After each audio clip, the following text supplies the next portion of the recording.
Marami ang mahilig makialam sa ating buhay. Malas lang at madalas sila pa yung malalapit nating kamag-anak.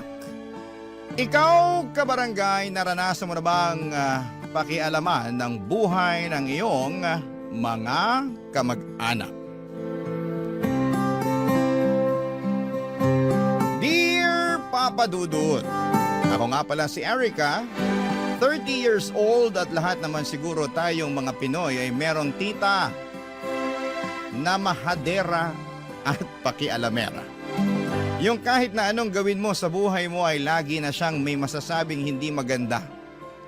Danas ko yan sa tita Lydia ko at lagpas 50 anyos na siya.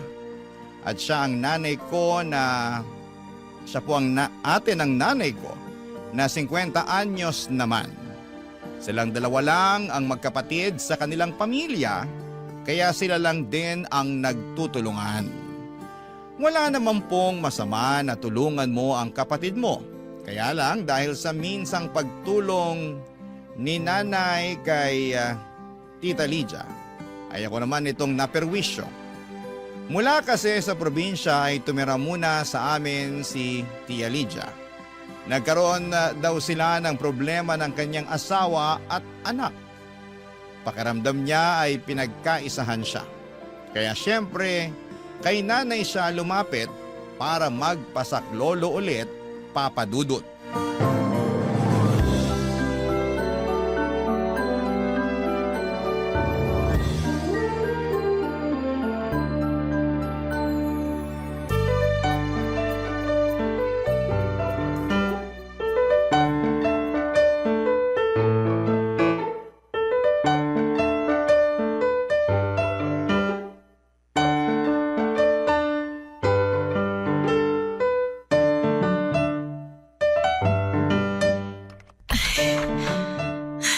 Pasok ka, Ate Lydia.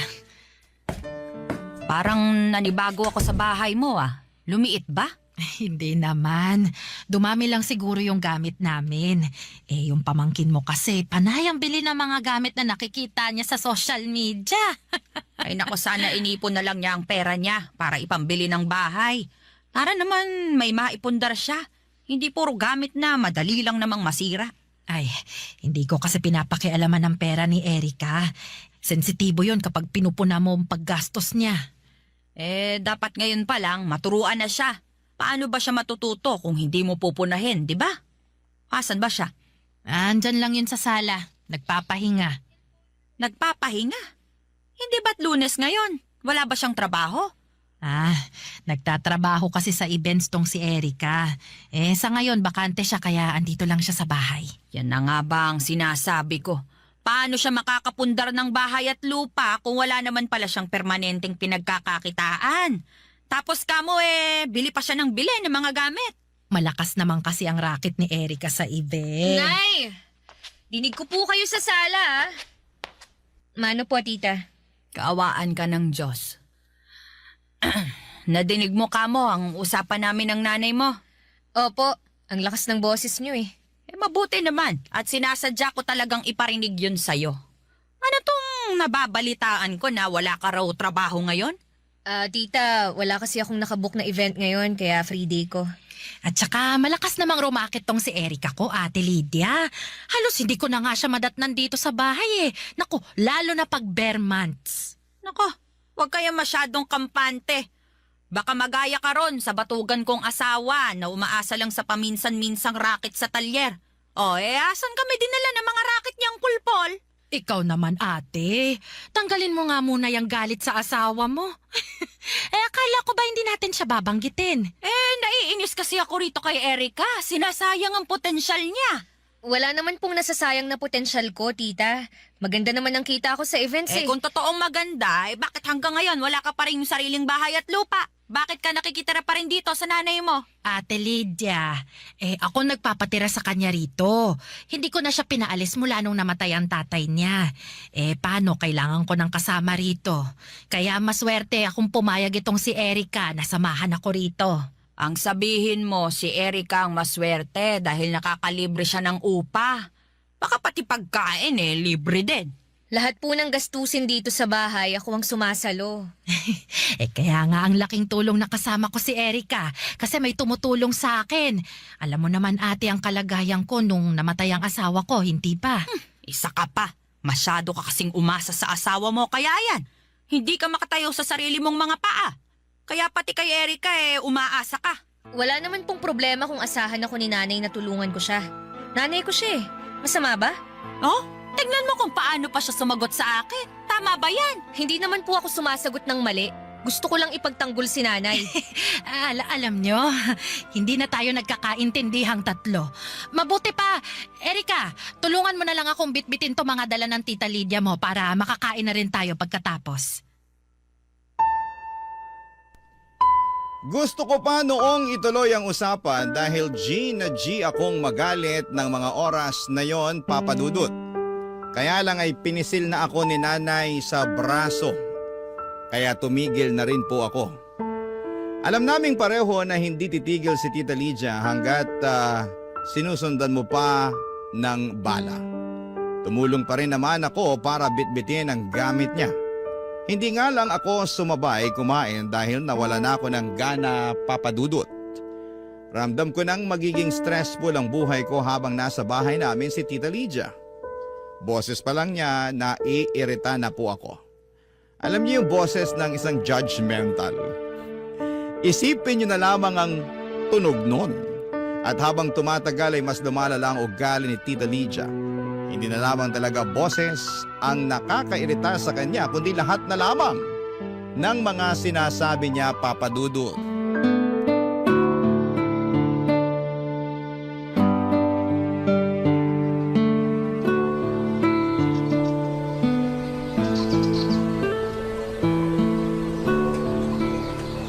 Erica, asan ang nanay mo?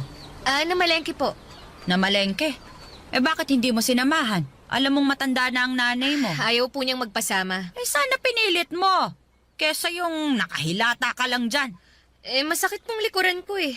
Sa bagay, nakakasakit nga naman ng likod ang paghilata.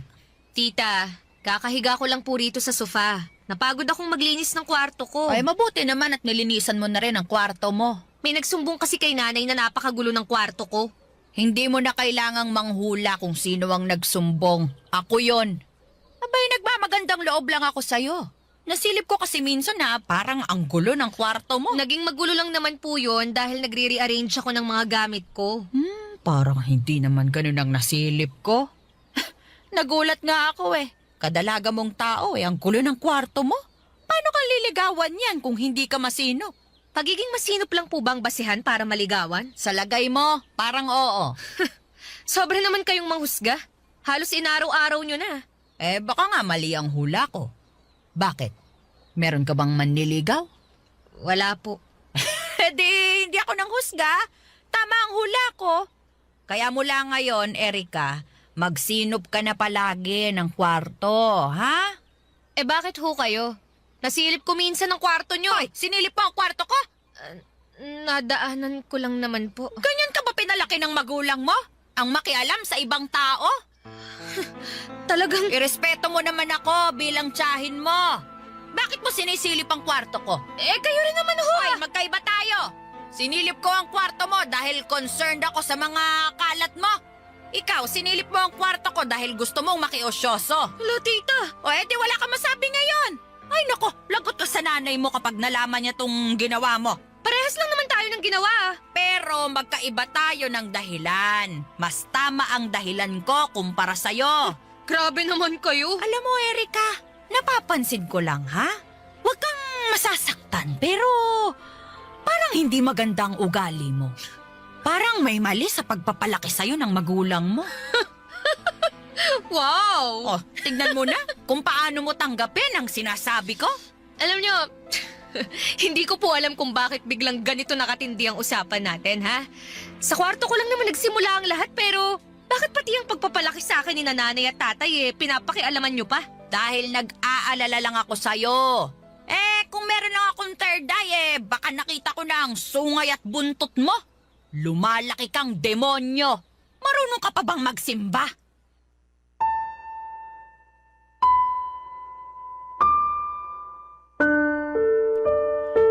Halos hindi ako makahinga sa galit ng mga oras na yon, Papa Dudut. Kung saan na napunta ang usapan, sadyang hinilo ako ni Tita Lydia nang mapansin niyang kaya ko siyang labanan sa mga mali niya. Ang galing niyang mag-manipulate ng usapan, kaya pala kahit si nanay ay wala na ring maisagot sa kanya sa tuwing tumatalak na siya. Kasi kaya niyang ilagay sa sarili niyang pabor ang lahat ng usapan. Kung hindi lang talaga masamang sumampal ng matanda ay baka ginawa ko na yon, Papa Dudut.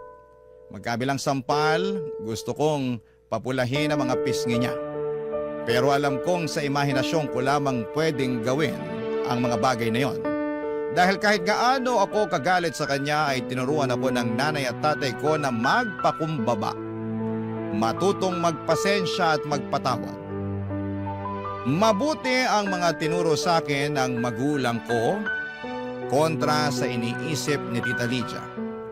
Pero hindi ko na alam kung kaya ko pa bang panindigan, Papa Dudut, ang mga tinuro nila. Kapag lumagpas na sa linya si Tita Lydia, Papa Dudut. Barangay Love Stories. Barangay Love Stories. Noong bata pa lamang ako, si Tita Lydia nag-aalaga sa akin tuwing bakasyon. Umuwi kasi ako ng probinsya tuwing walang klase. Malaga naman si Tita at itinuturing niya akong anak, Papa Dudut. Binibilhan din ng mga gamit at pagkain tuwing lumuluwas siya ng bayan. Na-enjoy ko ang bakasyon sa probinsya namin dahil hinahayaan niya kaming maglaro ng anak niya. Palasimba din siya. Palagi niya akong kasama tuwing linggo para tumulong sa simbahan pag may misa. Naging makulay ang mga bakasyon ko sa probinsya at malaking tulong si Tita Lydia at ang kanyang pamilya. Minsan nga kapag kailangan ko ng umuwi ay napapaiyak na lamang ako kapag sinusundo na ako ni nanay. Mas malaya kasi ako sa probinsya at sa poder ni na Tita Lydia. Pero noong naging dalaga na ako ay saka ako nakaramdam na parang akong nakakulong. Nakakulong sa mga panghuhusga ni Tita Lydia, Papa Dudut.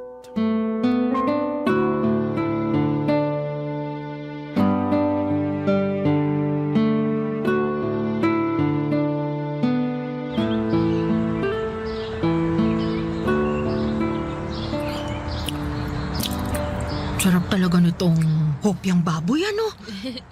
Nakakain ata ako ng anim ako. Pansin ko nga niya eh.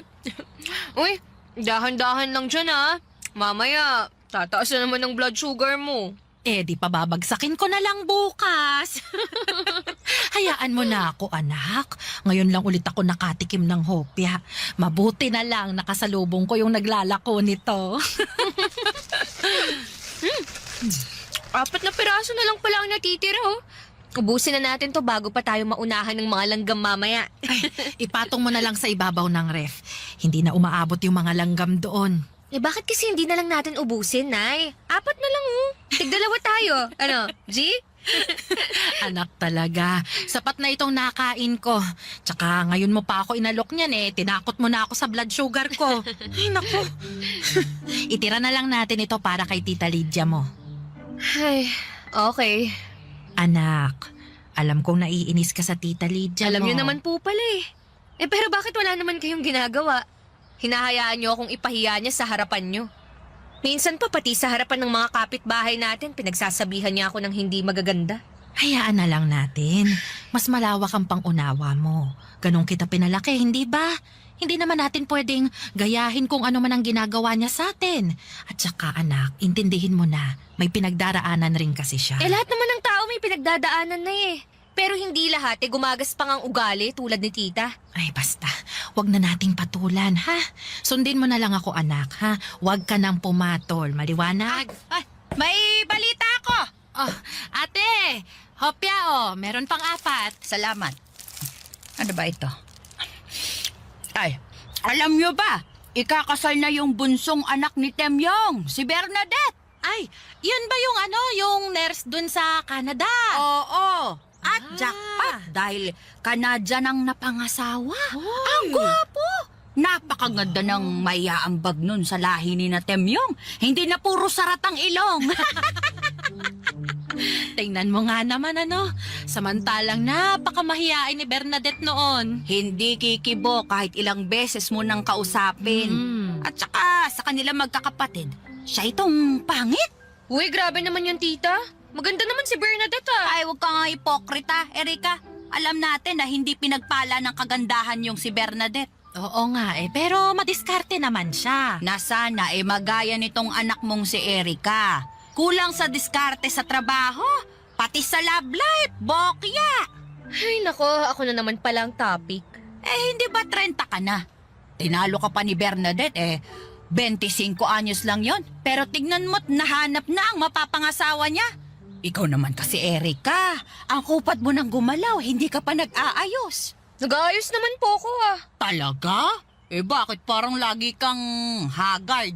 Ay, alam mo kasi ate, magkakaiba naman ang kapalaran ng tao. Alam ko naman yon.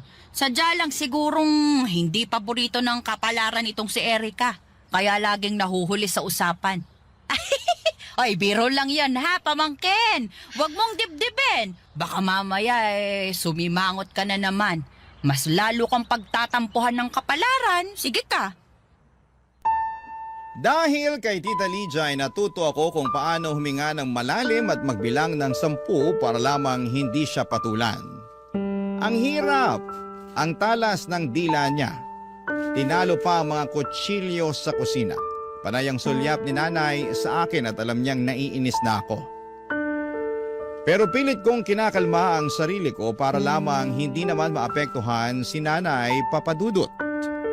Agad na nga akong umalis at pumasok sa kwarto dahil ramdam kong may gusto pang sabihin si Tita Lydia.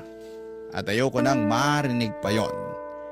Sa pagdaan pa ng mga araw ay napuno ng nega vibes ang bahay. Naapektuhan din ang trabaho ko sa events. Bumagsak kasi ang self-confidence ko. Alam kong mali na isisi yon kay Tita Lydia. Pero siya talaga ang dahilan kung bakit ako ganon. Pinagpahinga muna ako ng boss ko sa events. Hindi niya ako binigyan ng racket. Nalugmok ako.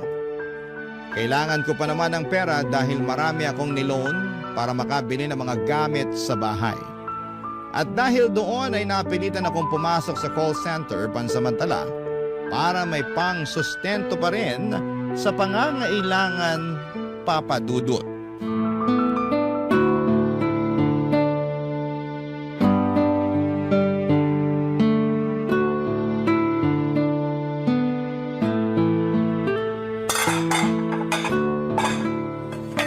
Ate Lydia, paabot naman ang kubyertos. Sandali.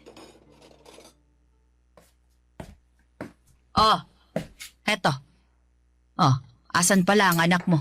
Ilang pananghalian na natin siyang hindi nakakasabay Si Erika, natutulog pa siguro. Paabot naman ako nung mangkok dyan. Tanghaling tapat, tulog. Mga kabataan talaga ngayon. Hindi gumaya sa atin noon na bago pa tumilaok ang manok gising na tayo. Kaso ngayon, wala nang titilaok na manok kasi ginawa ko ng tinola. Ito, ate, anong parte ng manok ang gusto mo? Ipaglalagay na kita sa mangkok mo. Kahit ano, basta wag lang pakpak.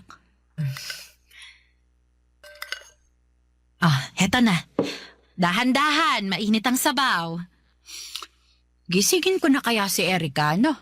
Para may maghuhugas ng pinagkainan mamaya. Ate, wag mo nang abalahin yung bata. Puyat yun. Ako na lang ang maghuhugas ng pinagkainan natin. Bakit puyat? Kaka-cellphone. Paano? Kasi simula lang kasi niyang magtrabaho sa call center. Alam mo namang panggabing trabaho yun, di ba? Kaya siguro mamayang hapon pang gising nun. Akala ko ba events siya? Bakit biglang bumaba ang trabaho niya? Hindi naman mababang call center, Ate Lydia. Ikaw naman talaga. Kasi naman yung anak mo. Kung ano-ano na lang ang ginagawa sa buhay. Hindi ba siya nalulungkot na walang pinatutunguhan ng buhay niya? Wala na ngang asawa, wala pang maayos na trabaho. Nay, Erika, bakit ang aga mong nagising anak? dinig ko po kasi sa kwarto yung boses si Tita Lydia. Sinadya ko talagang lakasan ng boses ko para magising ka na. Effective naman pala Halika na, sumabay ka ng kumain para makapag-usap tayong dalawa pagkatapos. ano bang pag-uusapan? Tungkol sa mga desisyon mo sa buhay. Balita ko nagko-call center ka na raw ngayon. Bakit naman sa dinami-rami ng trabaho na pwede mong pasukin, yan pa ang napili mo? Ito lang kasi ang kaya ko eh.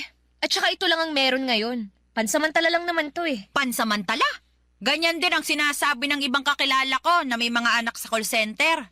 Sinasabi nila pansamantala lang daw. Pero lumipas na ang mga taon, hindi pa rin sila nakakaalis doon. Nagpahinga lang ho ako sa events. Sigurado nga alis din ako sa call center. Tignan natin. Bakit ba ganyan nyo na lang ako i-down? Anak, maupo ka na lang para makakain na tayo.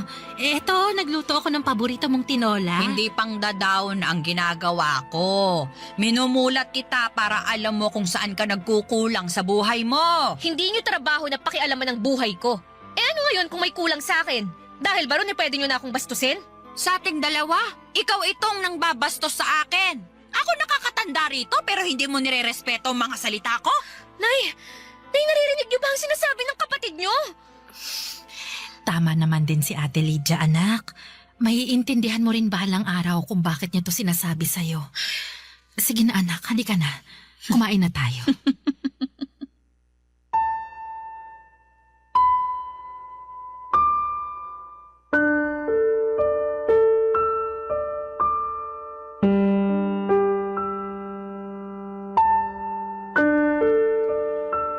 Imbes na sumalo sa kanila para kumain ay mas pinili kong maligo na lamang para tanggalin ang init ng ulo ko. Pagkatapos noon ay umalis na ako ng bahay, Papa Dudut. Hindi ako nagpaalam kahit pa kay nanay at pabalang kong sinarado ang pintuan. Para iparamdam na masama ang loob ko at mas lalo akong nainis dahil hindi man lamang ako pinaniga ni nanay. Kumampi pa siya kay Tita Lydia. Ako ba talaga ang mali sa aming dalawa, Papa Dudut? Sa tuwing hindi na ako makampante kay Tita Lydia, iniisip ko na lamang ang mga kabutihan niya sa akin noong bata pa lamang ako. Pero nitong mga nakaraan ay hindi na yon sumasapat para maunawaan ko siya ng lubos. Parang sa isang iglap ay nabura na lahat ng magagandang alaala niya sa akin. Napalitan na yon ang kasamaan at alam kong nagmamantsa yon sa akin. Baka hanggang kabilang buhay pa nga. Grabe ang mga pinagdaanan ko kay Tita Papa Dudut. Barangay Love Stories. Barangay Love Stories. Lalo akong na-down sa mga komento ni Tita Lydia, Papa Dudut, na ako halos lumalabas ng kwarto sa takot na makita si Tita Lydia. Alam kong meron siyang makikita ulit na mali sa akin at hindi ko na kayang pakinggan pa yon. At napapansin na rin ni nanay na ayaw ko nang lumabas ng kwarto. Kaya siya na rin ang nag-aabot ng pagkain ko. Ayos lang sa kanya kahit na hindi na ako sumabay kumain kasama sila. Kung alam lang ni Tita Lydia na ang struggles ko sa mental health ko ay sobra na. Akala ba niya ay hindi ko naiisip ang mga naiisip niyang mali sa akin? Hindi ko kailangan ng isang taong magpapaalala ng mga mali sa akin, Papa Dudut. Gusto ko nang makakaunawa na tao. Pero mula noong nakasama ko ulit si Tita Lydia, walang oras na hindi na ipapaalala sa akin kung ano ang mali ko. At hindi nakakatulong na walang masabi si nanay tungkol dito, Papa Dudut.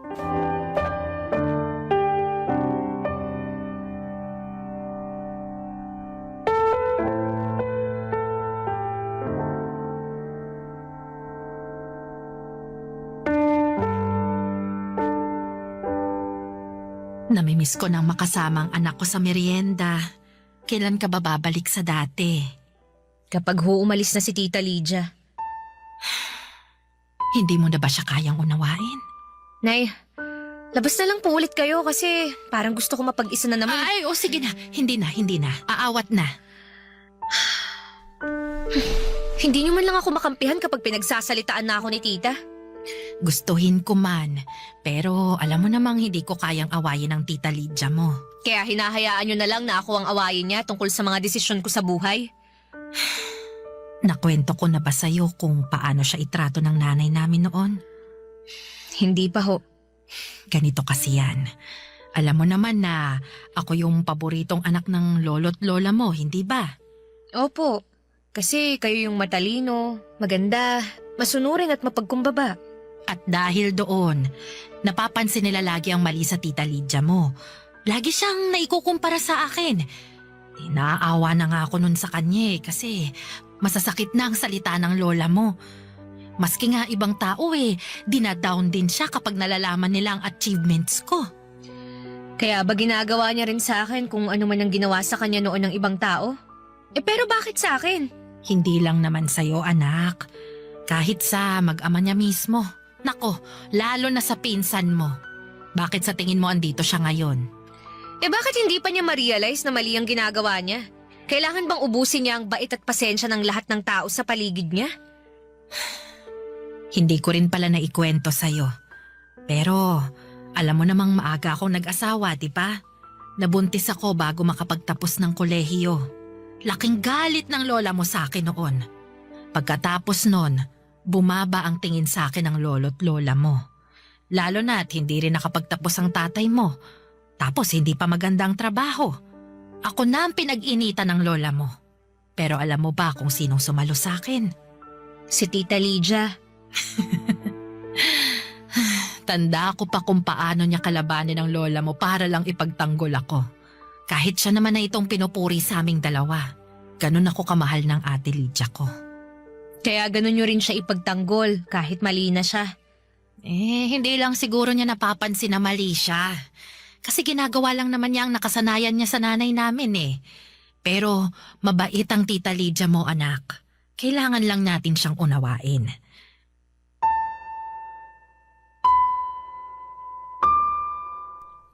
Hanggang sa huli ay hindi pa rin magawang makuha ni nanay ang punto ko.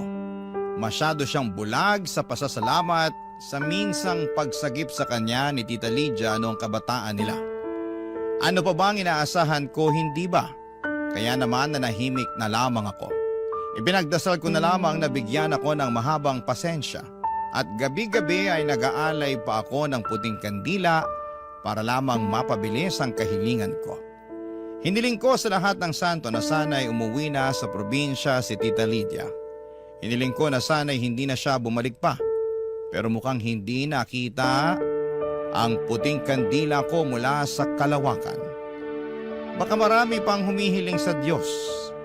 Kaya ang Tita Lydia kasama pa rin namin sa bahay.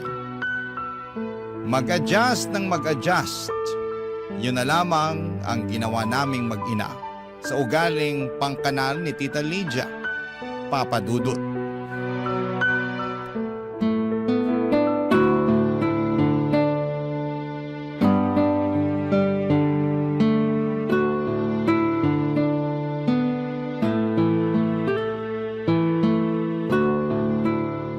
Ate Lydia! Nakauwi ka na pala. Ay, napaaga nga Inaway ako ron sa kapilya. Nagsabi lang naman ako ng totoo sa mga itsura nila. Sila patong galit. Hindi lang nila magawang harapin ang katotohanan. Gusto mo bang sumabay kumain kay Erica? Ipaghahanda kita ng plato. Ay, hindi na. Parang naumay ako bigla habang pinapanood itong anak mo kung paano kumain.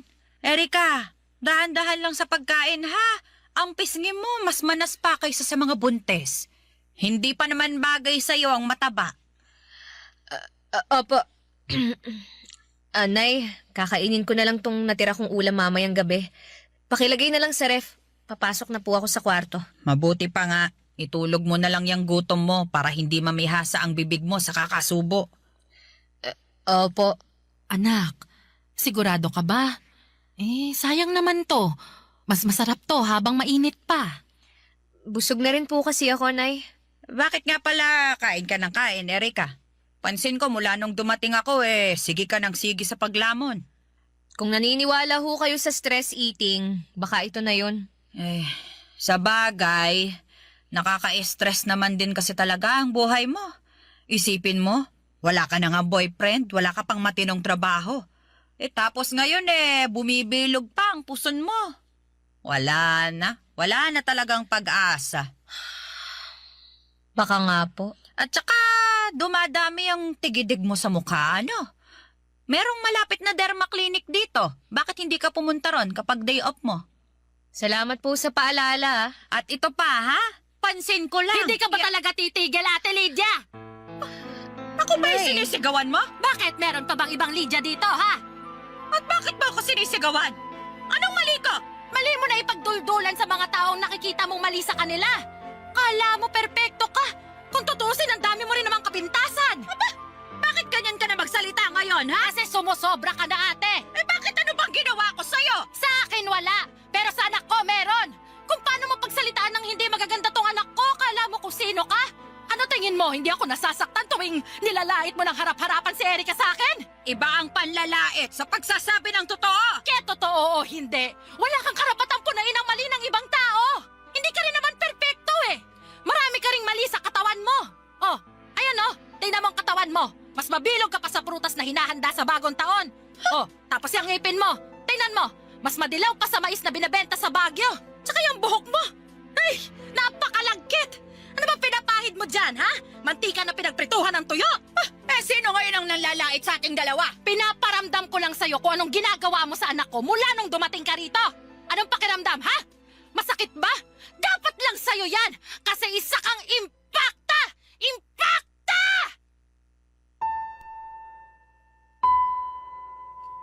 Hindi nakaimik si Tita Lydia maski ako ay nagulat. Sinabihan ako ni nanay na huwag patulan ang mga salita ng kapatid niya pero sa dulo ay hindi na kinaya pa ni nanay. Siya na mismo ang nagsabi ng hindi magaganda kay Tita Lydia. Napapangiti na lamang ako sa gilid at ang sarap din sa pakiramdam na maipagtanggol ng sarili mong nanay. Sa dulo ng kanilang usapan ay pinagsabihan na ni nanay si Tita Lydia ng mahinahon. Nagpasalamat ito ng buong puso sa pagtatanggol sa kanya noong kabataan nila. Humingi rin si nanay ng dispensa dahil sa pagkukumpara sa kanilang magkapatid. Pero ginaya ni nanay ang sinabi ko noon sa kanya. Responsibilidad natin ang pag-aayos sa mga masasamang ugaling na kasanayan natin dahil sa pananakit sa atin ng ibang tao. Pinagsabihan din ni nanay si Ate Lydia o si Tita Lydia na kung hindi ito titigil sa kakasabi ng pangit sa akin ay mapipilitan itong paalisin si Tita Lydia sa bahay namin. Mula noon ay hindi na ito nagsabi ng hindi maganda, Papa Dudut. Tahimik na po ito at hindi na nang pupuna. Maraming salamat po sa pagbasa ng aking liham. Ang inyong forever kapuso at kabarangay, Erika. Ano ang masasabi mo sa ating Barangay Love Stories today? Aabangan namin yan sa aming comment section. Ang mga kwento ng pag-ibig, kwento ng buhay, at kwento ng pag-asa dito sa Barangay Love Stories.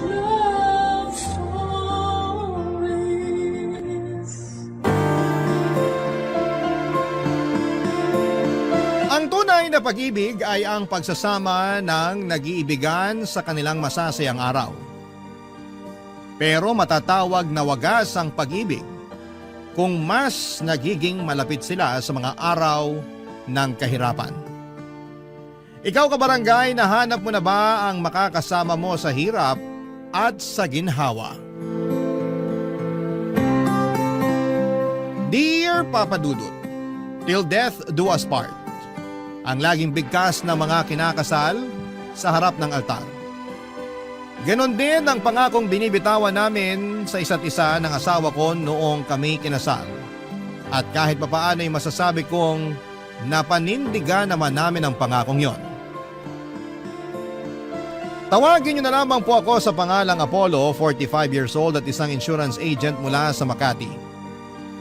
Sumulat ako sa inyo dahil gusto kong i-share ang love story namin ng asawa kong si May na hanggang kamatayan ay nagpatuloy pa rin ang pagmamahalan naming dalawa.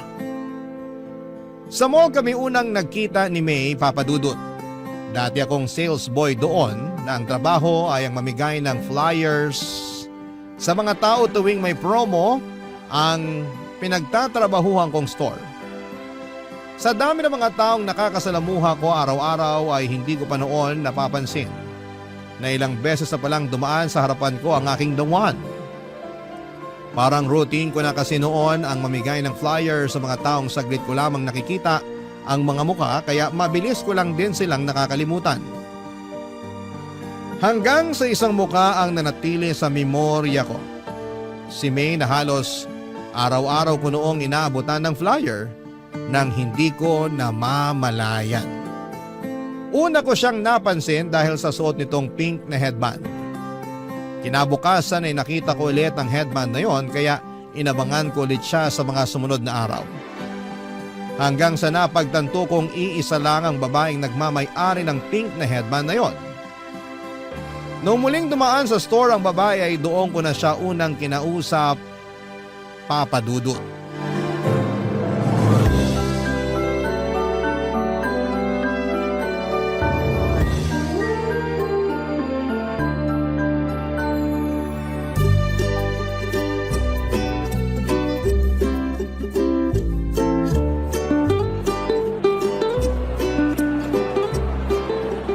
Good afternoon, ma'am.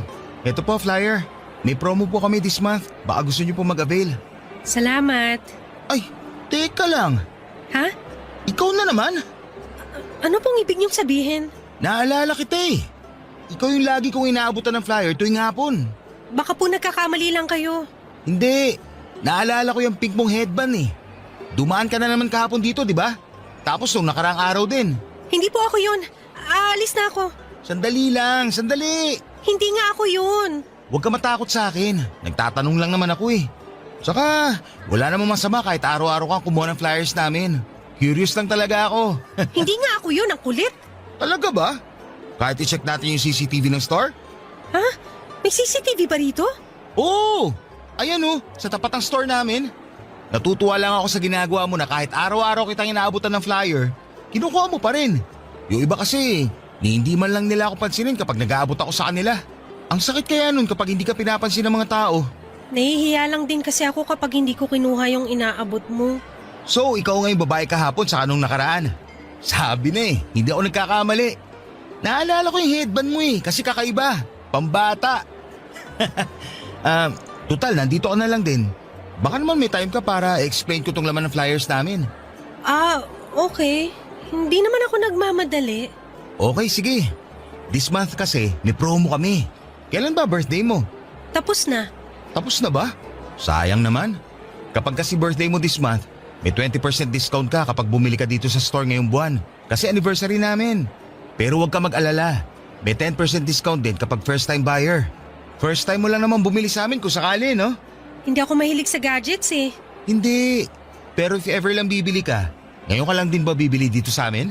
Oo, hindi pa ako nakakapasok dyan sa store nyo. Ayos! Ayun! So kung plano mong bumili ng cellphone o tablet o laptop, bumili ka na ngayong buwan kasi may discount ka. Ano palang pangalan mo? May. Ako pala si Apollo. Salamat Apollo pero wala akong pambili ng tinda nyo eh. Tsaka may cellphone na ako. Hindi ko kailangan ng bagong cellphone ngayon. Ganun ba? O sige, pero kapag nangailangan ka, dito ka sa amin pumunta ha. Tutulungan kita makakuha ng discount. Okay, sige. May kailangan ka pa ba? May gusto ka bang itanong? Ang totoo niyan, hindi yung ibinibenta mo ang sadya ko kung bakit ako paulit-ulit na dumadaan dito sa store nyo. Ha? Ano? Teka, sinasabi mo ba na sinasadya mong dumaan dito? Parang gano'n na nga. Wala naman talaga akong binibili sa mall na to eh. Bakit ka nagpupunta dito? Nangongolekta ka ba ng flyers? Hindi, wala nakakaya. Basta, aalis na lang ako baka naabahala na kita. Hindi, sandali.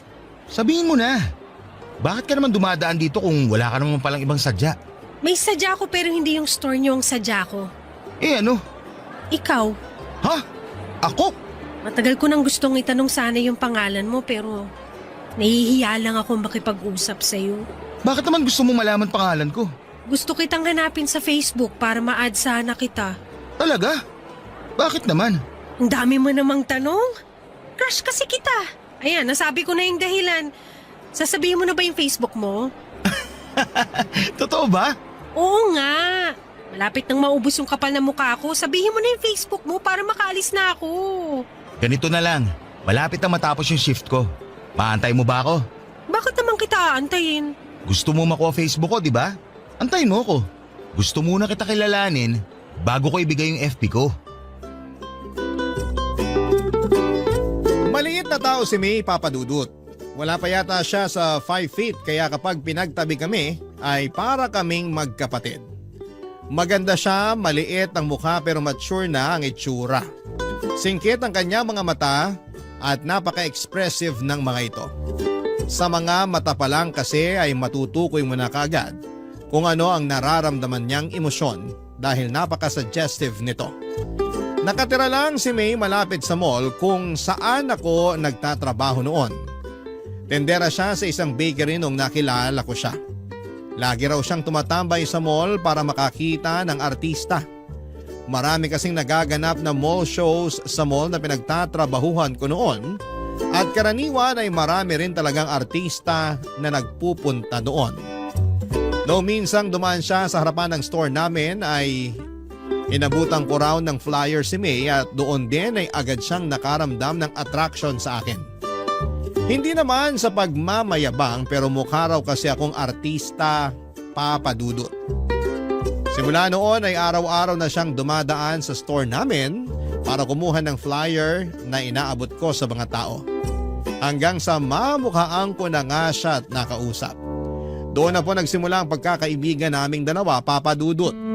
Kinuha niya ang Facebook account ko para doon ako kulitin. Kakaiba ang personality ni May, mapaglaro at weird ang ugali nito. Para bang malayo sa mga normal na tao kung tumatakbo or tumakbo ang pag-iisip niya. Siya yung tinatawag na out of the box kung mag-isip. May usapan nga kami noon tungkol sa mga alaga naming hayop. At bigla na lang niya akong tinanong kapag daw ba magkakapareho ang size ng bawat hayop sa mundo. Sino raw sa kanila ang mananalo kapag naglaban? Napahagalpak na lamang ako ng tawa noon habang ini-imagine ko ang langgam at elepante na magkasing laki at naglalaban. Kasabay nito ay napaisip din ako kung sino nga ba sa kanila ang mananalo. Dahil sa kakaibang personality na ito ni May, kung kaya naman ay nagkaroon din ako ng interes sa kanya. Kaya naman noon nagkaroon ako ng oras para magpahinga. Mula sa trabaho ay inaya ko siya para manood ng sine na agad naman niyang pinaunlakan, Papa Dudut.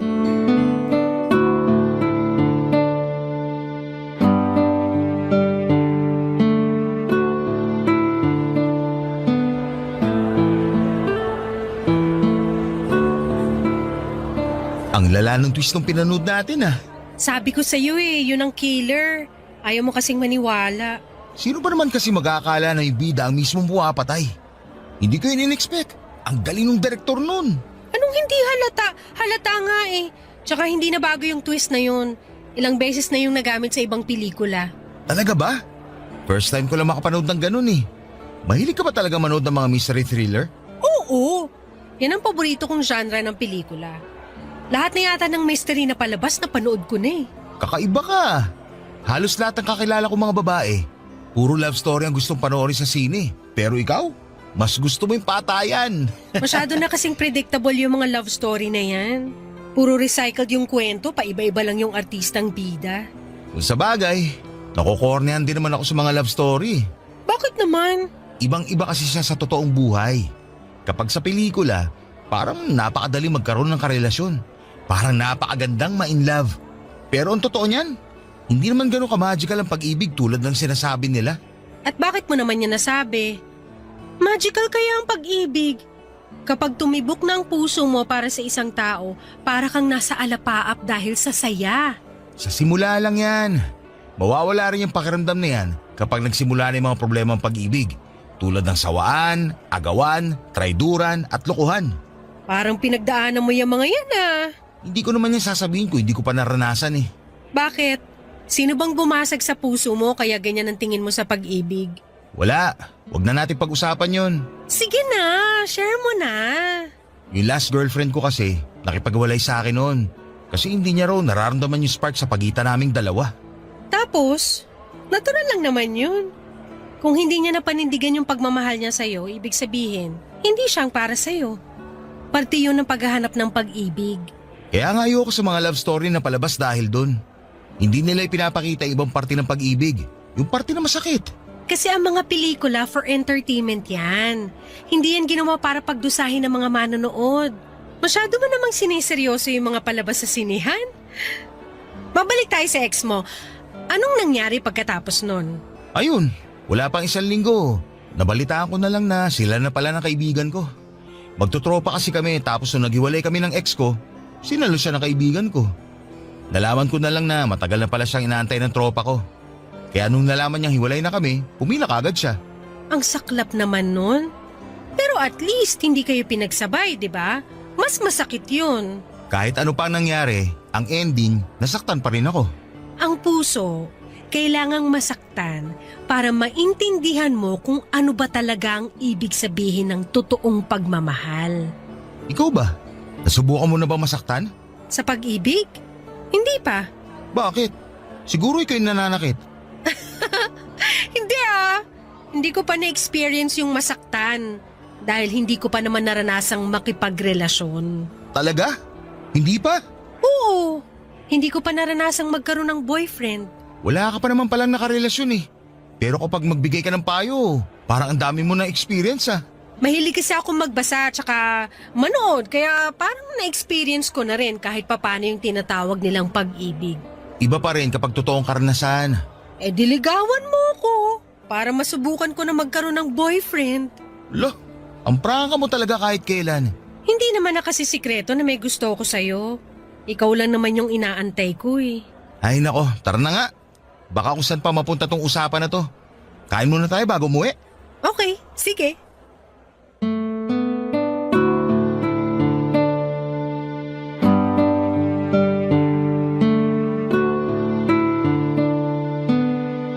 Papadudot mabilis akong napaibig ni May dahil sa kakaibang ugali niya. Napakasaya niyang kasama. Tuwing nasa tabi ko siya ay para bang nagliliwanag ang buong mundo ko. Wala akong ibang ginawa kundi ang tumawa at matuto kapag nakakasama ko siya. Niligawan ko siya at ang panliligaw na yon ay umabot ng 3 buwan dahil kakaiba rin ang paraan nito ng pagtanggap ng manliligaw. Mahilig kasi sa mga mystery games si May at ang kondisyon niya noong niligawan ko siya ay kailangan ko raw na magawa ang 3 bagay na nasa checklist niya. Hindi niya sinabi kung ano-ano ang mga yon kaya natagalan bago ko siya napasagot. Sa ilang buwang pagsasama namin ni May, ang isang bagay lang ang sigurado ako sa kanya at yon ay ang kakaiba siyang mag-isip. Kaya ang ginawa ko ay gumawa ako ng mga bagay na hindi pangkaraniwan hanggang sa nakuha ko rin ang mga nasa checklist niya. Una na rito ang mag-date sa sementeryo. Naisip kong gawin yon dahil nasaktong birthday ng namayapa niyang nanay. Sinamahan ko siyang dumalaw sa sementeryo at doon din ay nagdala kami ng pagkain at nag-date. Para sa kanya, sementeryo ang isa sa mga pinakaromantikong lugar na pwedeng puntahan ng magkasintahan dahil bukod sa tahimik, ay ipapaalala lamang nito sa 2 nagmamahalan kung gaano kaikli at kaimportante ang buhay para lang paglaruan nito. Medyo dark pero may punto naman siya, papadudot. Pangalawa ay ang mag-joyride pero sa tren. Sumakay kami sa last trip ng MRT mula sa North Avenue papunta sa Taft at sabay naming binilang ang bawat landmark na aming nalampasan. Ang pangatlo naman, ang bagay na hindi ko makakalimutang ginawa ko para kay May, ay noong sabay kaming nagpatato kay Apo Wangod. Noong isinama kami ng kamag-anak ko mula sa abroad na magsagada. Pagkatapos noon sa mismong harapan ng mambabato, ay sinagot ako ni May, papadudot. Barangay Love Stories. Barangay Love Stories. Ang relasyon namin ni May ay umabot ng 5 taon bago kami nabiyayaan ng isang lalaking anak. Noong nag-celebrate ng 1 taon ang anak namin ay nagdesisyon kami ni May na magpakasal. Sabay naming binuo ang isang pamilyang masaya at puno ng mga hindi malilimutang karanasan. Matapos nga ang 3 taon ay nasundan pa ang panganay namin ng isa namang babae. Maayos ang naging buhay namin ni May sa mga sumunod na taon. Nakahanap ako ng bagong trabaho bilang isang insurance agent samantalang nanatiling housewife. Ang asawa ko para maalagaan ang 2 naming anak, Papa Dudut. Napakasimple lang ng buhay namin noon. Hindi man kami nabiyayaan ng yaman ay labis-labis naman ang sayang pumapalibot sa pamilya namin. Ito'y dahil hindi hinayaan ni May na maging boring ang pamilya namin. Lagi siyang may handang pasabog sa bawat araw ng buhay namin na siyang nagiging core memory ng bawat isa sa amin. Lalo na ang mga anak namin. Hindi siya nawawala ng pakulo mula sa paggawa ng gawaing bahay, pag-iipon ng pera at kung ano-ano pa. Lagi siyang gumagawa ng laro na naging bonding time na rin namin. Isa sa mga hindi ko malilimutan tuwing nanonood kami ng TV ay paunahan pa kami sa paghula kung anong brand ng patalastas ang nasa screen namin. Pero ang masasayang araw na yon ay nabigyan ng tuldok nung bigla na lamang nakaramdam ng kakaiba si May sa kanyang katawan. Laging sumasakit ang binti nito noon. Nang ipacheck namin sa doktor, ang nararamdaman niya ay napagalamang mayroong bukol sa hita niya na kasing laki ng ponkan. Sumailalim siya sa iba't ibang klase ng test tulad ng MRI, ultrasound at biopsy. Umabot ng halos 1 buwan bago nakumpirma ng asawa ko ay mayroong sarcoma.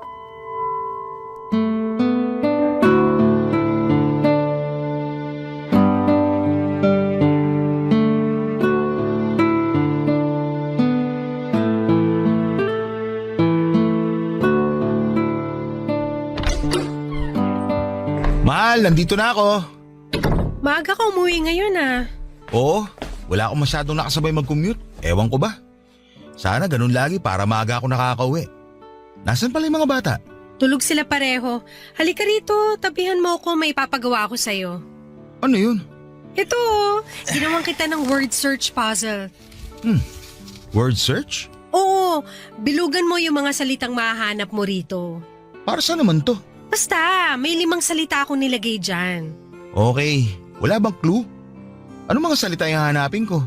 Mga medical term. Medical term? Okay. Ayun, malignant, tama ba? Tama, 4 pa. Ano pa ba? Hindi ako maalam sa mga medical na to eh. Ito, tama ba to? Biopsy! Galing! 3 pa, dalingan mo. Para saan ba kasi to? Basta, kapag nahanap mo na lahat yung words, may ibabalita ako sa'yo. O sige. Ayun! Therapy.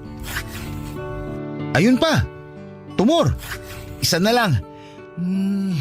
Nasaan pa ba? Hindi, mali. Nahanap ko na yung huli! Cancer! Congrats! Ano namang kinalaman ito sa ibabalita mo sa akin? Ano ba yung mga nahanap mong salita? Cancer, tumor, therapy, malignant, tapos biopsy. Teka, dumating na ba yung mga test mo sa ospital? Oo, nagkausap na kami ng doktor ko kanina. Confirmed. Ang alin? Yung mga binilugan mong salita, yan yung sakit ko. Cancer. Ano? Pinaglaro mo ako para lang sabihin may cancer ka? Pinaglolo ko mo ba ako, May? Ang boring naman kasi kapag sinabi ko lang sa'yo ng diretsahan. Mas maganda yung may thrill para surprise. Sa tingin mo, nakakatuwa itong ginagawa mo? Buhay ito pinag-uusapan natin. Magseryoso ka naman kahit ngayon lang. Hindi lahat pwedeng gawing laro. May cancer na nga ako, pinapagalitan mo pa ako. Sorry. Ikaw kasi. Anong sabi ng doktor? Anong klaseng cancer? Anong stage? Sarcoma. Ano yun? Anong klaseng cancer yun?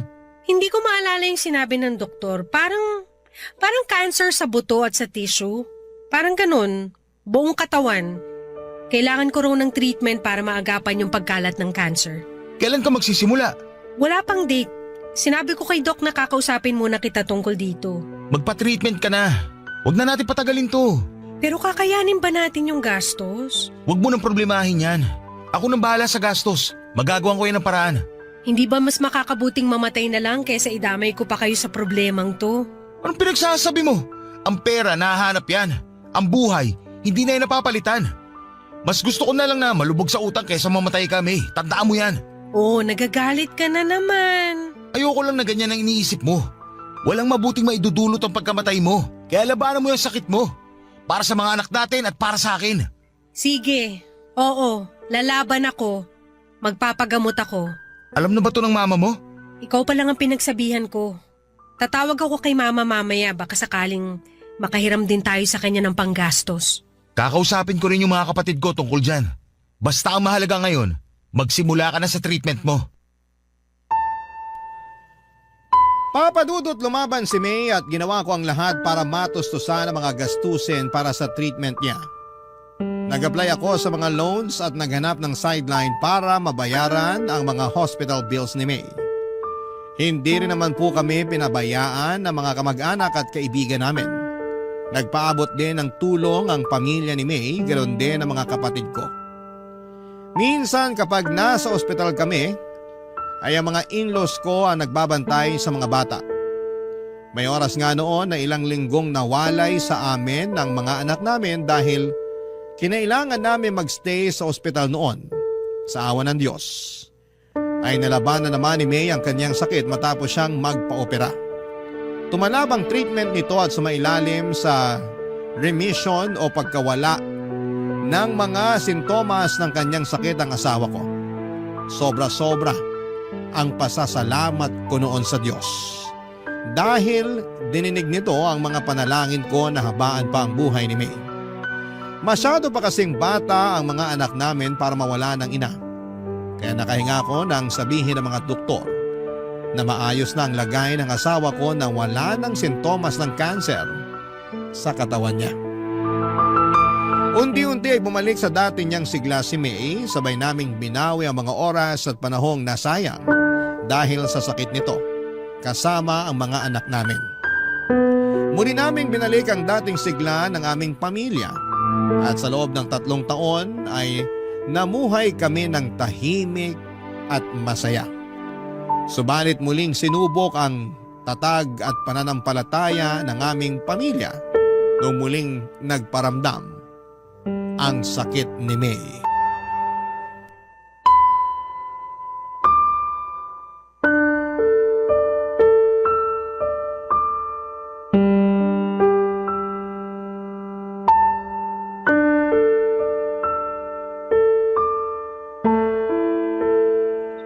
So paano ngayon yan? Nasa ospital pa rin ba kayo ngayon? Kakauwi lang namin ng bahay. Kumusta si May? Ayun, parang wala lang sa kanya yung nalaman niya. Mas ako pa nga yung apektado eh. Ako pa yung mas naunang umiyak kaysa sa kanya. Ganun naman talaga si May eh. Hindi masyadong nagpapakita ng kalungkutan. Ayaw kasi niya na madama yung mga tao sa paligid niya.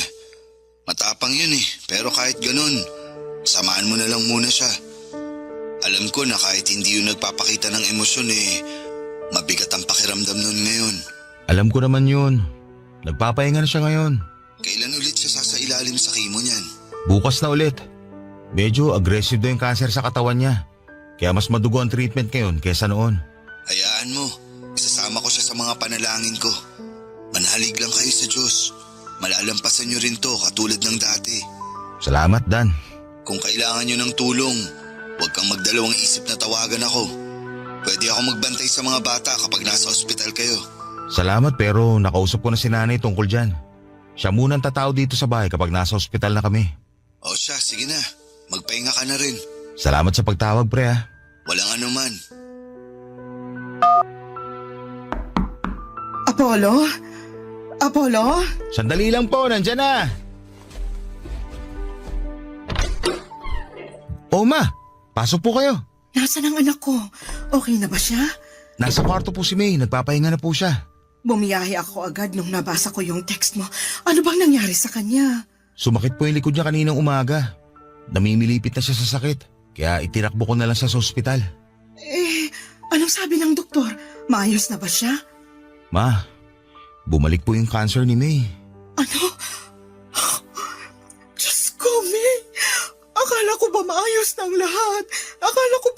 siyang cancer. Yun nga rin po ang alam namin eh. Pero sabi ng doktor, may pagkakataon talaga na bumabalik yung tumor sa mismong pinanggalingan nito. Mahabaging Diyos, ano nang nangyayari dito sa anak ko? Ma, sa inyo ko lang po muna sasabihin to. Hindi pa po to alam ni May. Pero bago kami umuwi, nakapag-usap kami ng doktor niya. Anong sinabi niya sa'yo? Masyado daw aggressive yung cancer cell sa katawan ni May. Binigyan na po siya ng doktor ng taning. Anong sabi mo? 2 weeks hanggang 2 months na lang daw po yung tatagal ng katawan niya. Hindi ito maaari. Baka naman nagkakamali lang yung doktor. 2 weeks? Magkausap lang kami kahapon ni May sa video call. Ang lakas-lakas pa ng anak ko. Basta ang sabi lang po sa akin, ihandaan na lang po natin ang mga sarili natin. Pero ma, huwag niyo na lang ho sanang sabihin to kay May ha. Ayokong mapanghinaan siya ng loob. Diyos ko, ang anak ko. Gagawin naman daw po ng mga doktor ang magagawa nila para mapahaba pa ang buhay ni May. Umaasang tumalab yung treatment at mapahina ulit yung cancer katulad ng dati. Pero sa pagkakataong to, baka raw po medyo dehado.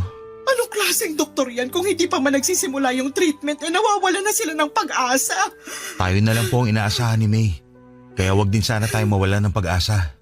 Palaban si May at alam kong lalabanan niya itong sakit niya. Magtiwala po tayo sa Diyos. Papadudot ang panalangin ko noon sa Diyos ay dugtungan pa ang buhay ng asawa ko. Pinagbigyan niya ako at dinugtungan niya ang buhay ni May. Maaaring kalabisan na kung humingi ulit ako sa kanya ng oras pero yun po ang ginawa ko. Ipinagpanalangin ko ulit na sana'y malampasan namin ang panibagong dagok sa buhay namin at tunay ngang God is good dahil ang hiling kong yon ay muling tinupad ng Panginoon. Nalampasan po ni May ang taning na ibinigay sa kanyang buhay. Ganon pa man ay tuluyan ng humina ang katawan nito. Nakaratay na lamang siya noon sa kama, hirap kumilos, hirap kumain, hirap huminga. Ang tanging nagagawa na lamang niya noon ay ang umiyak ng umiyak dahil sa sakit na nararamdaman niya mula sa iba't ibang parte ng kanyang katawan. Hindi ko po iniwan si May sa kanyang laban. Lagi akong nasa tabi niya sa tuwing nahihirapan siya. Mula umaga hanggang sa pagtulog namin ay hawak-hawak ko ang mga kamay niya para maiparamdam ko sa kanyang hindi siya nag-iisa. Hanggang sa nag-decide si May na itigil na ang treatment niya. Hindi na raw kaya ng katawan niya ang bagsik na dulot ng mga treatment na ginagawa sa kanya. Pakiramdam niya ay mas lalo lang daw siyang nanghihina. Hindi ako pumayag noong una pero dahil sa pakiusap nito ay wala na akong nagawa kundi ang ibigay ang kahilingan niya. Umabot pa nga ng 4 na buwan si May bago tuluyang bumigay ang katawan niya. Papadudot na gulat ako sa naging reaksyon ng puso ko noong nag-flatline si May. Nakahinga ko. Sa halip na balutin ako ng kalungkutan ay nakaramdam ako ng kaginhawahan. Sa wakas ay tapos na ang paghihirap ng asawa ko. Hindi na niya kailangang mamilipit sa sakit. Hindi na niya kailangang umiyak. Hindi na niya kailangang maghabol ng kanyang hininga. Payapa na siya. Wala nang paghihirap. Wala nang pagdurusa. Barangay Love Stories. Barangay Love Stories. Papadudot ang isa sa mga pinakamahirap na parte ng pagluluksa ay ang pagharap sa katotohanan. Sa mga huling buwan ni May ay inihanda ko na ang sarili ko sa pagkawala ng asawa ko. Ang akala ko noon ay makakaya ko nang tanggapin ang katotohanan pero noong nangyari na nga ay hindi pa rin pala ganong kadali ang lahat. Sa buong burol ni May ay wala akong ibang naramdamang emosyon kundi ang pagkamanhid. Marahil noong mga panahong yon ay hindi pa napoproseso ng utak ko ang mga nangyayari. Para akong robot na sinunod ang lahat ng kahilingan ng asawa ko. Isang listahan kasi ang ginawa niya na kailangan kong sundin kapag namatay siya. Siya ang namili ng kulay ng makeup na isusuot sa kanya. Pati damit at kulay ng kabaong ay pinagplanuhan din niya. Gusto niyang paglamayan namin siya ng 1 linggo bago siya i-cremate. At kapag abo na lamang siya ay ako raw mismo dapat ang magpapakalat ng mga abo niya sa lugar kung saan niya ako sinagot. Walang iba kundi sa Sagada. Ginawa ko ang lahat ng iyon, Papa Dudut, maliban sa hunintong kahilingan na ikalat ang abo niya. Hindi ko pa kasi siya kayang bitawan. Kaya naman pinagsantabi ko muna ang kanyang kahilingang yon. Matapos i-cremate si May ay sakalang nag-sink in sa akin na wala na talaga ang asawa ko. Hindi na niya maisusuot ang paborito niyang damit. Hindi na niya magagamit ang mga make-up na nakakalat pa rin sa kanyang vanity mirror. Hindi na niya matatapos ang librong binabasa niya na nooy 3 chapters na lamang ang natitira. Wala na ang asawa ko. Isa yung katotohanan na nahirapan akong tanggapin. Gabi-gabi akong umiiyak sa CR, Papa Dudut, habang pilit na tinatago ang nararamdaman kong kalungkutan mula sa mga anak ko. Para bang naging routine ko na ang tumambay sa CR habang binabalikan ang mga masasayang ala-ala namin ni May. Isang gabi habang nakatambay ako sa CR at inaalala ang mga old pictures namin ng asawa ko ay bigla akong tinawagan ng kaibigan kong si Dan, Papa Dudut.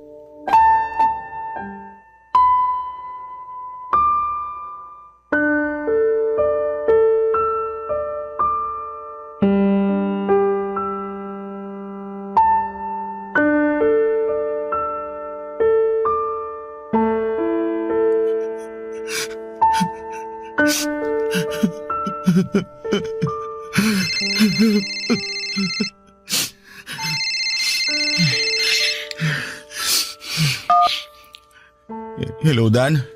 Napatawag ka. Hello pre, gising ka pa ba? Hindi ba kita naabala? Hindi naman. Gising pa ako. May inaayos lang ako. Bakit? May problema ba?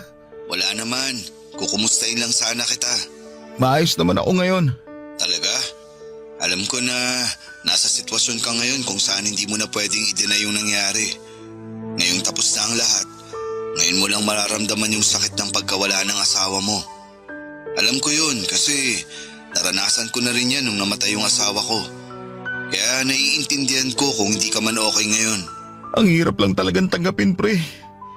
Ito mga nakaraang araw, akala ko kaya ko eh.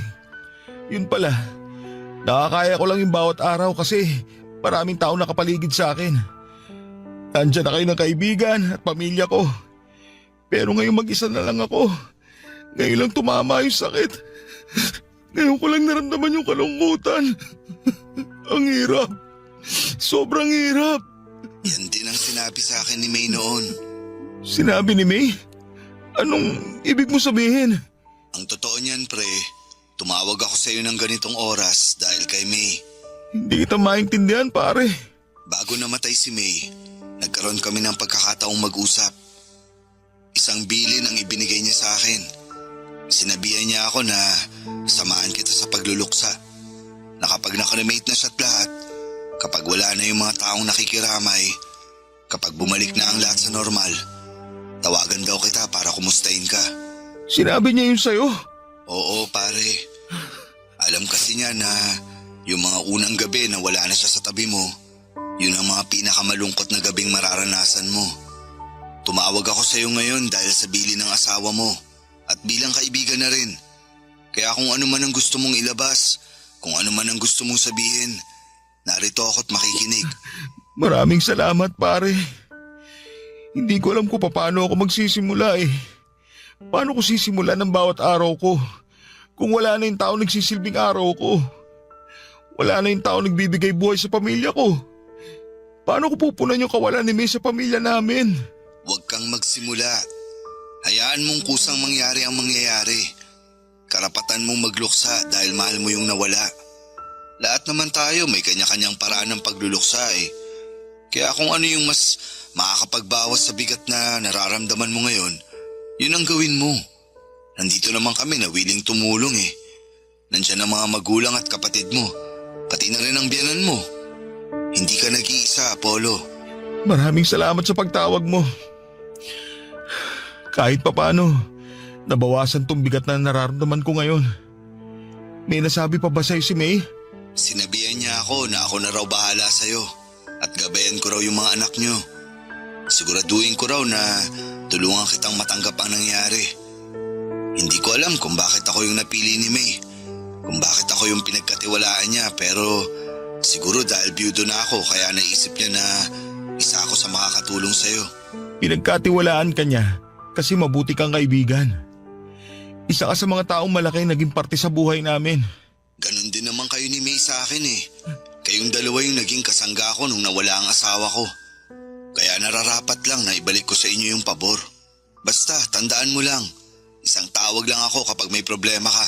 Maraming salamat ulit, pare. Walang anuman.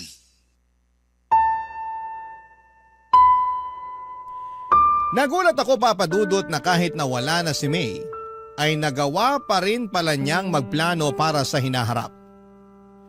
Hindi ko lubos maisip na kahit nasa kalagitnaan na ng paghihirap si May, ako pa rin ang iniisip niya. Mas lalo tuloy akong nalungkot at nangihinayang sa sanay magandang buhay ng asawa ko. Napakabata pa niya para pumanaw. Marami pa siyang pwedeng mapasaya sa buhay kaya sobra akong nasayangan sa sanay buhay na pwede pa nitong maranasan. Papa Dudut, hindi lang si Dan ang binili ni May na tumawag sa akin.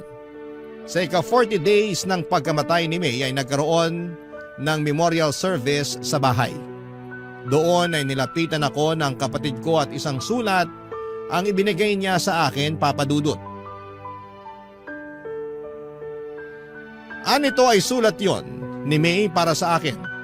Pero ang kapatid ko ang nagsulat nito dahil hindi na kaya noon ni May ang bumangon. Basahin ko raw ito kapag wala ng tao sa bahay. Kapag mag-isa na lamang ako at nakakaramdam ng kalungkutan. Sa sulat ay kinumusta ako ni May. May mga ilang bilin din siya sa sulat, Papa Dudut, kung ano ang dapat kong gawin sa mga naiwan niyang gamit. Gusto niyang itapon ko na ang mga personal niyang gamit. Ang mga damit naman na pwede pang isuot ay idonate ko raw sa mga nangangailangan. Huwag daw ako mag-iwan ng bagay na magpapalungkot lamang sa akin. Kinabukasan ay yun po ang ginawa ko. Nilinis ko ang kwarto namin at kahit mabigat sa pakiramdam ay tuluyan ko nang inalis sa bahay ang mga gamit ng namayapa kong asawa. Sa mga sumunod na buwan ay nagkaroon ako ng excitement sa kung sino pa ang mga taong binilina ni May. Araw-araw ko nag-aabang sa mga tawag ng mga kamag-anak at kaibigan namin dahil baka may dala-dala silang mensahe mula sa asawa ko, Papa Dudut. Ang pangatlo at huling mensahe na nakuha ko mula kay May ay noong binisita ko ng biyanang ko sa bahay sa mismong unang death anniversary ni May, Papa Dudut.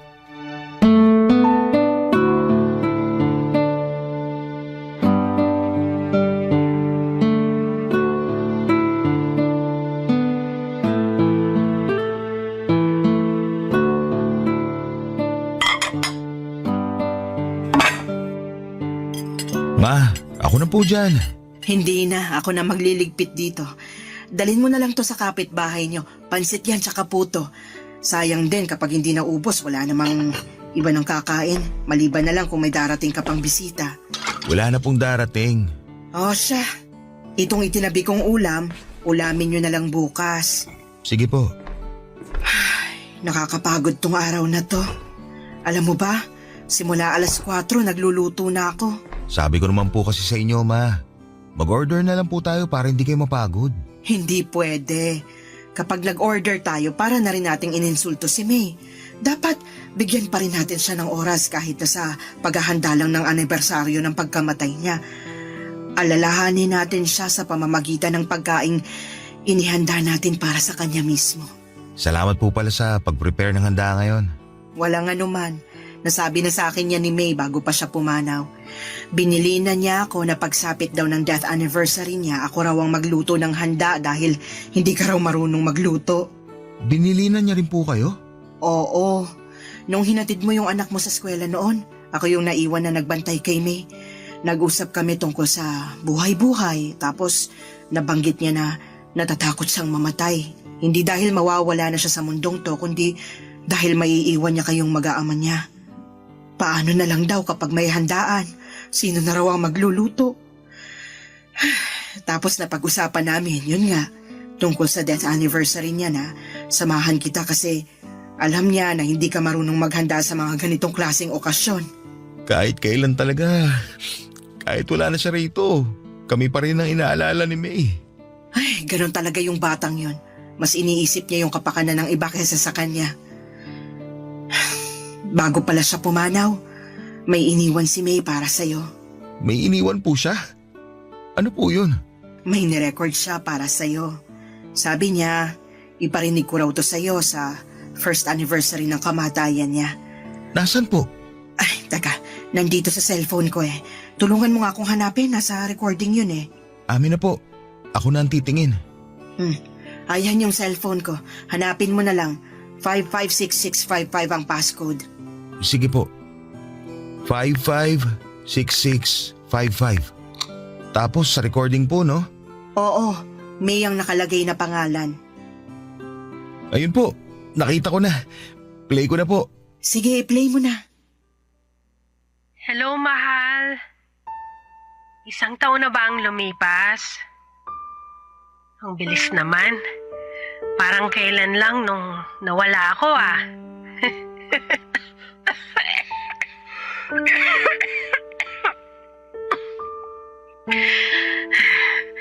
Joke lang yun ah. Baka magalit ka na naman kasi nagbibiro na naman ako tungkol sa kamatayan. Siraulo ka talaga. Kumusta ka na?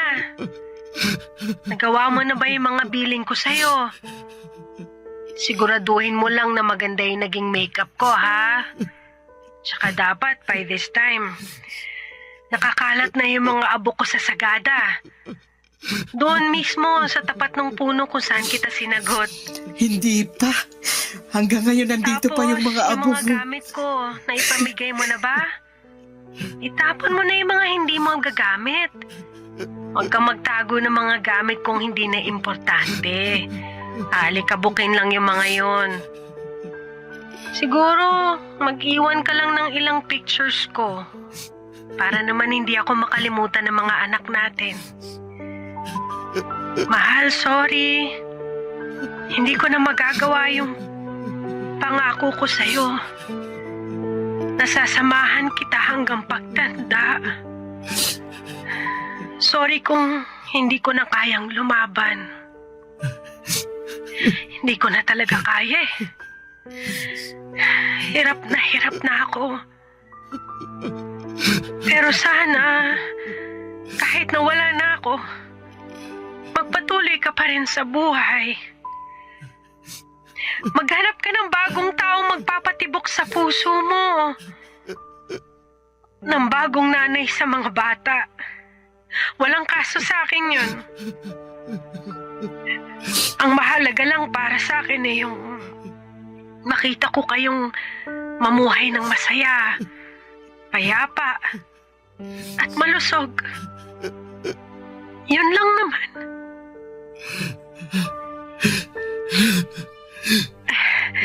Ito na yung huling habiling ko sa'yo. Ikaw nang bahala sa mga bata, ha? Paalam, mahal ko. Paalam, mahal.